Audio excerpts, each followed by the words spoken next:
ආදරේ කියන මාතෘකාව ගැන අපි එක එක විදිහට කතා කරනවා.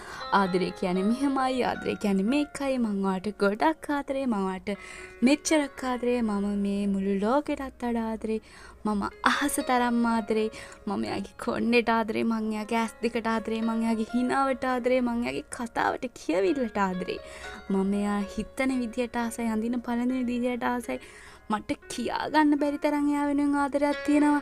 එහෙම නේද? අපි ගොඩක් ආදරය ගැන එක එක වචන කතා කරනවා. එක එක දේවල් කතා කරනවා. හැබැයි ආදරයට දෙන්න හරිම තේරුමක් අපි දන්නේ නැහැ. ආදරය කියන වචනය විස්තර කරන්න අමාරු. සහ පුදුමාකාර හැඟීමක්. මම දන්න ඔයා එකට එකඟ වෙනවා කියලා. එහෙම නේද? ආදරය කියන්නේ පුදුමාකාර හැඟීමක්. ඒක කෙනෙකුගේ සතුට වෙන්නත් පුළුවන්, තවත් කෙනෙකුගේ කඳුලකට හේතු වෙන දෙයක් වෙන්නත් පුළුවන්.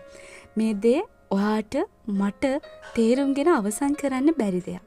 අපි කොච්චර උත්සාහ කරත් කිසිදාක කිසිවෙක්ට මේ ලෝකේ නේද ආදරය ගැන කතා කරලා ආදරය මේකයි කියලා හරියට විස්තරයක් දෙන්න බෑ. සමහරක් වෙලාවට මේ ආදරය කියන දේ කිසිදාක මුණ නොගැහුණු වචනයක්වත් කතා නොකරපු නාදුණු මිනිස්සෙක් තමන්ගේ ජීවිතේම කරන් ආදරය කරන්න පුළුවන්. ඒ කෙනා වෙනුවෙන් තමන්ගේ ජීවිතේ කැප කරන්න පුළුවන්. තමාටත් වඩා එයාට ආදරය කරන්න පුළුවන්. සමහර වෙලාවට සමහරිත් ආදරේ හංගගෙන ඒ කෙනා දිහා ඔයා මේ වෙද්දි ඇස් දෙක රිදෙනකම් බලන් ඉන්නා වෙන්න පුළුවන්. එයා තමන්ගේ නොවන බව දැන එයා වෙනුවෙන් බලාගෙන ඉන්නවා වෙන්නත් පුළුවන්. ඇත්තටම ඔයා එයාගේ සතුට ප්‍රාර්ථනා කරනවා ඇති. එයා ඔයාගේ නොවුනත් එයා සතුටින් ඉන්න කියලා. ඔයා එයාගේ සතුට දිහා බලාගෙන ඉන්නවා වෙන්නත් ඇති. සමහර විට එයා කැමතිම කෙනා එයාගේ කරගන්න ඔයා එයාට උදව් කරනවත් ඇති.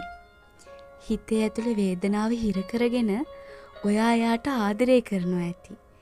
එක අතකින් කතා කරපුවාම ඒක පාර්ශ්වික ප්‍රේමයක් කියලා අපිට හඳුන්වන්නත් පුළුවන් නේද?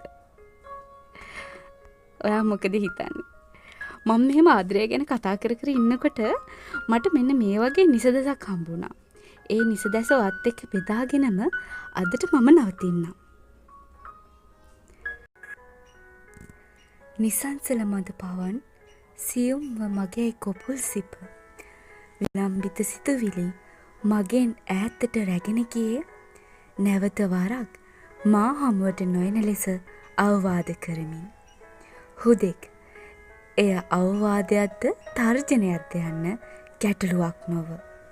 නමුත් ගැටලුව ඒ සිතුවිලි ඔහු වෙනුවෙන් නිර්මාණය වූවක් නිසා. නැවත නැවතත් හටගන්නා ඒ කලබලකාරී සිතුවිලි මහද අවුලුවා දැමුව. සිතුවිල්ලකින් හෝ ඔබේ ආදරණීය සිනහව මතක් වී ලැබෙන සැනසීම කඳුළුවලටත් වඩා වටී.